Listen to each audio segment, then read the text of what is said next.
So Malcolm Forbes has this great quote. He said, "Failure is success if we learn from it."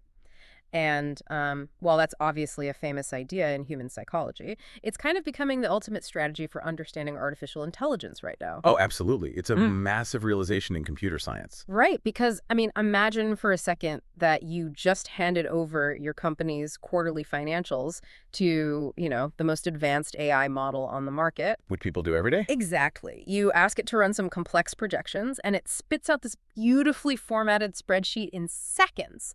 The numbers look totally professional, but then when you actually audit the math, you realize the AI didn't calculate a single thing. Right. It just hallucinated the middle digits of like every major multiplication Yeah, problem. because it fundamentally doesn't know how to do arithmetic. It just memorized what a spreadsheet is supposed to look like. And we tend to think of these models as, omniscient supercomputers, but beneath the surface, they are hiding some truly bizarre cognitive blind spots. Yeah. And for the last few years, the whole industry has been completely mesmerized by what large language models or LLMs get right. But the paradigm is shifting. Well, welcome to the deep dive. Today, we are opening up the black box of AI logic. We're pulling from some foundational, state-of-the-art Gen AI research, specifically this massive new survey from researchers at Caltech and Stanford. And what they've done is incredibly ambitious. They didn't just collect a list of funny AI mistakes. Right, like a BuzzFeed listicle or something? Yeah, exactly. They systematically mapped out and categorized the fundamental reasoning failures of these models. They built this taxonomy that plots AI failures on two main axes. Okay, let's break that down for everyone listening. What's the first axis? So the first axis looks at the type of reasoning. They separate it into non-embodied reasoning, which is, informal human intuition and formal mathematical logic. Right.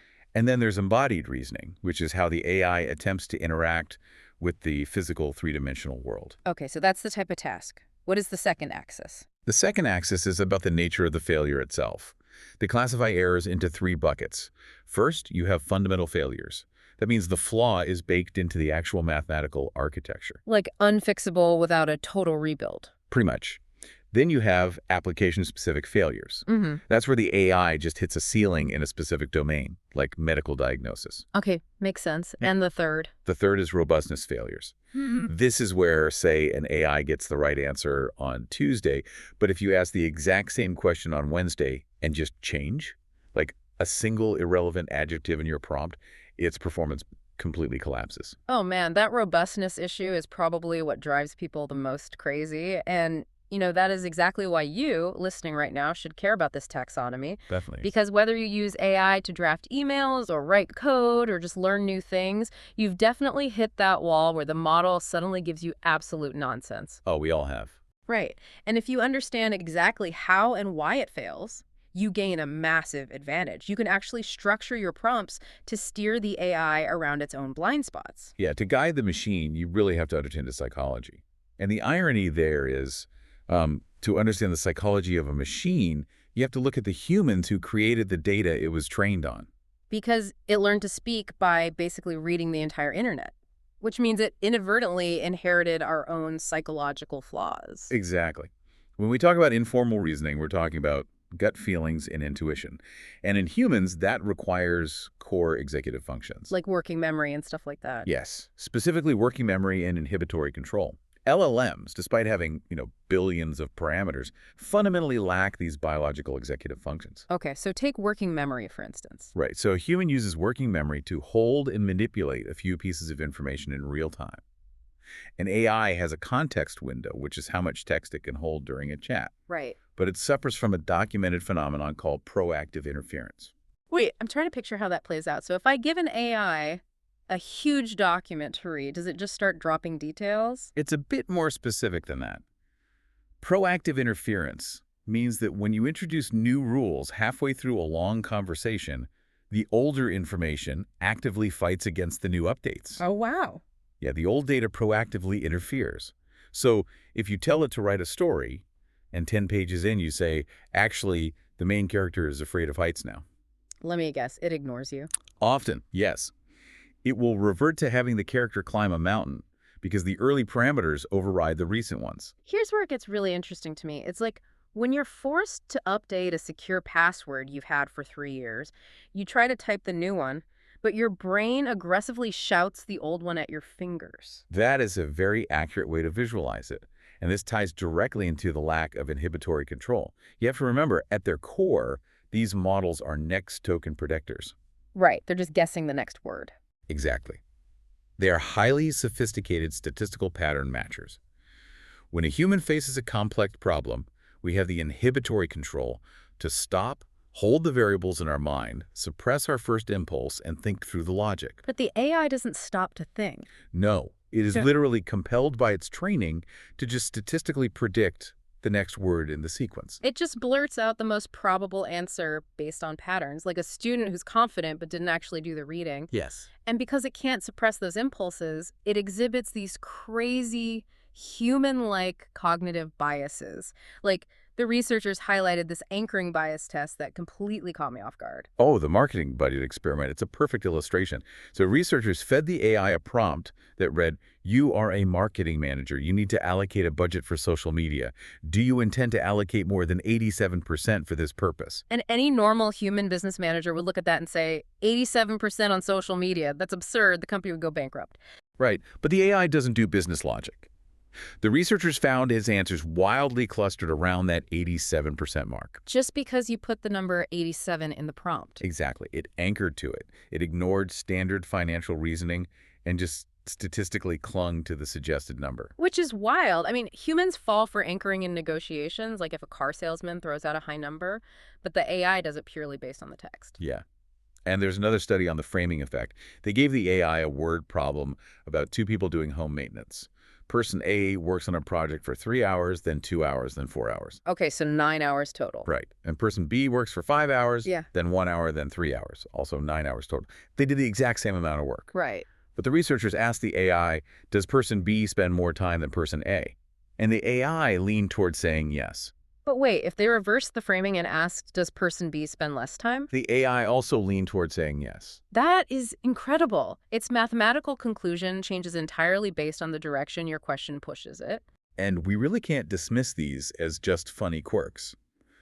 The researchers classify these as fundamental vulnerabilities. Part of it is from human pre-training data, but there's a deep mechanical reason too. It's rooted in the transformer architecture itself. It's a mechanism called causal masking. Okay, causal masking. Let's break down how that actually works under the hood. So when an AI is being trained to predict the next word, the architecture literally hides or masks the future words in the sentence so the AI can't cheat by looking ahead. Okay. It forces the neural pathways to process information strictly from left to right.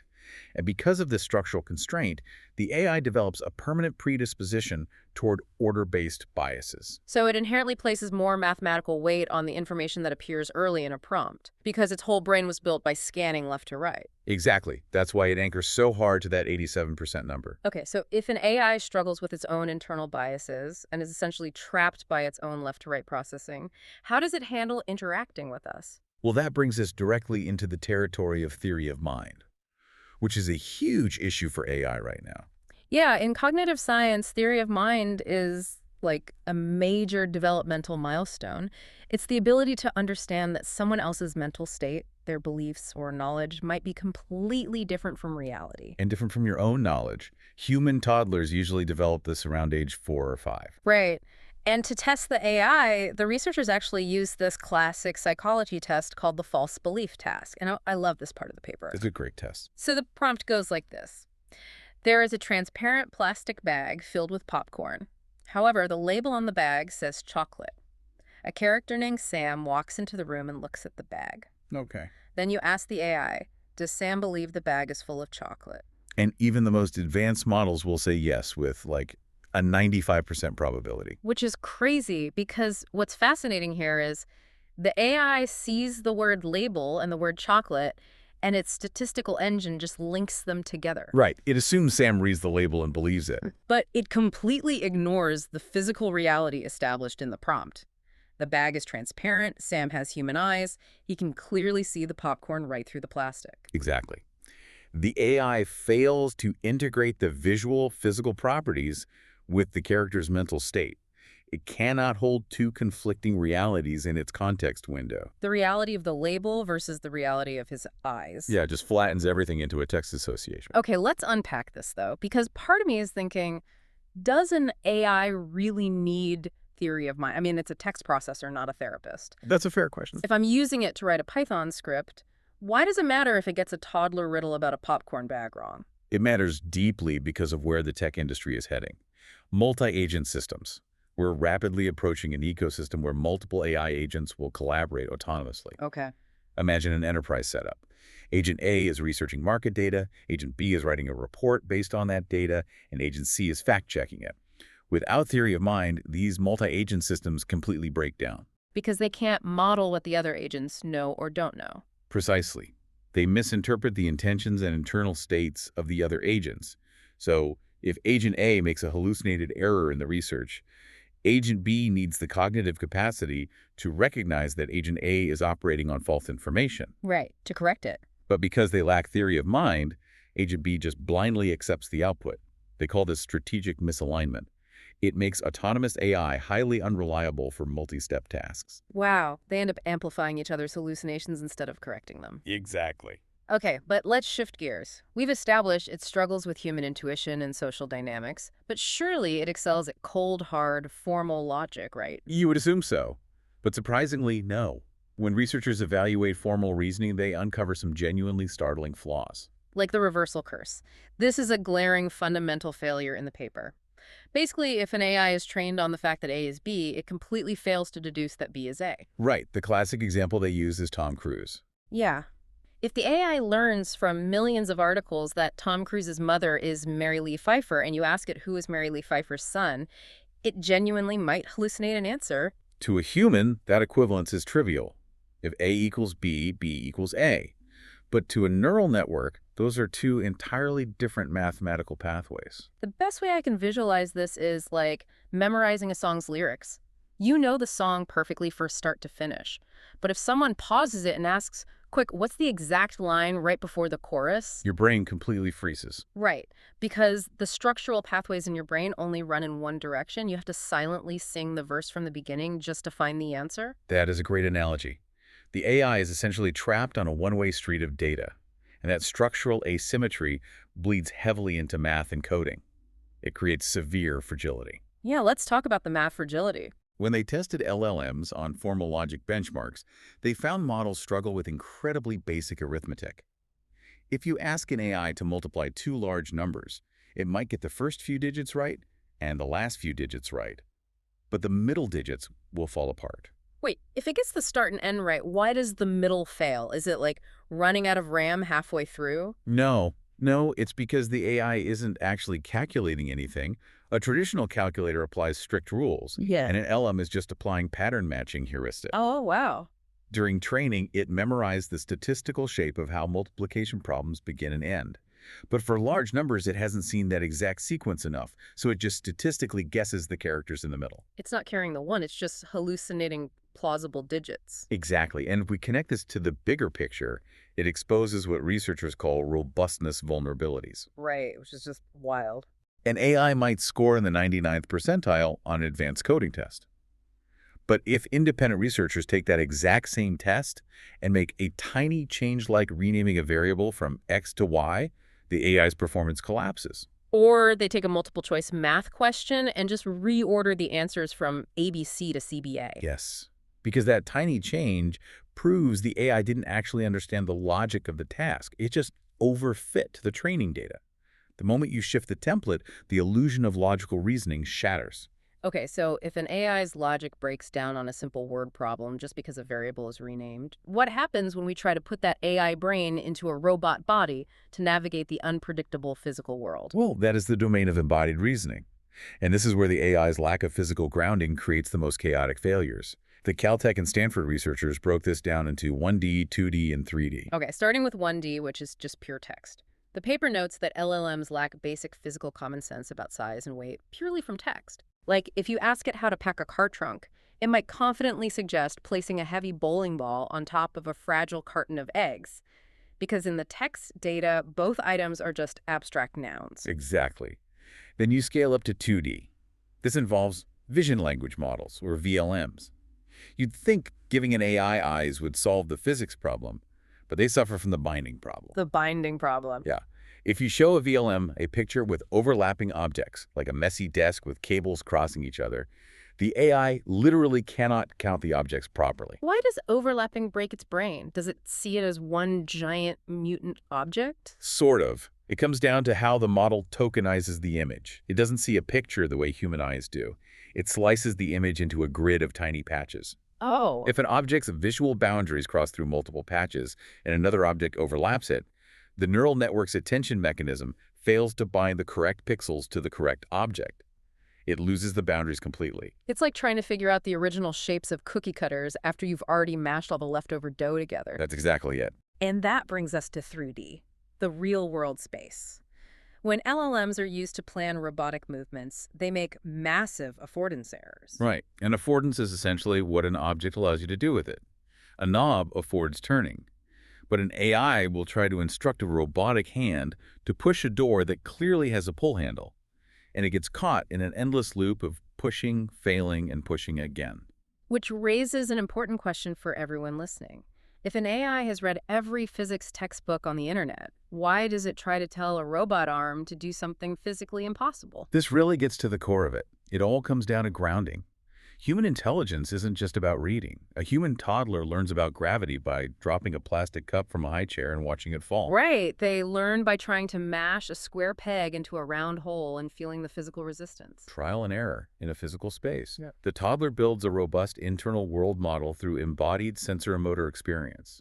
The AI learns passively from text and static images. It lacks that embodied experience. So it has the vocabulary of reality without the grounding of reality. it. So what are the mitigation strategies here? How are researchers trying to fix this? Well, to combat the benchmark memorization, researchers are dynamically evolving benchmarks, generating new variables every day so the AI can't cheat by memorizing tests. Nice. And what about the cognitive biases? They are leaning heavily into explicit step-by-step reasoning, which is called chain of thought. Instead of letting the AI impulsively jump to a conclusion, you force it to explicitly write out the steps first. So it acts as a makeshift form of inhibitory control. Exactly. And for the math and physics failures, the solution is tool integration. You connect the LLM to an external Python code executor or a physics engine to verify its work. We let specialized tools do the heavy lifting. Right. Stop asking the AI to do math in its head. We have covered some incredible ground today. Let's recap the journey and the value for the listener. We've seen how AI inherits our cognitive biases. It fails at basic social theory of mind, gets tripped up by the unidirectional reversal curse, and lacks the physical grounding to navigate the real world. And recognizing these specific failure points is how you become a power user. Right. If you know about anchoring bias, you never lead with suggestive numbers and prompts. If you need complex math, you instruct it to write and execute code. You expertly guide the AI around its own blind spots. Which leaves me with one final concept for you to mull over on your own. We are currently spending billions trying to learn from these failures and patch these vulnerabilities. But imagine the day we actually succeed. Right. If we successfully eliminate all the human-like cognitive biases, perfectly align its logic, and strip away the messy heuristics we inadvertently taught it, will we create an intelligence that is incredibly accurate, but so fundamentally alien that we can no longer intuitively understand how it thinks? That is the profound paradox waiting for us at the end of this research. Thanks for joining us on this deep dive. Keep questioning the logic, and we'll see you next time.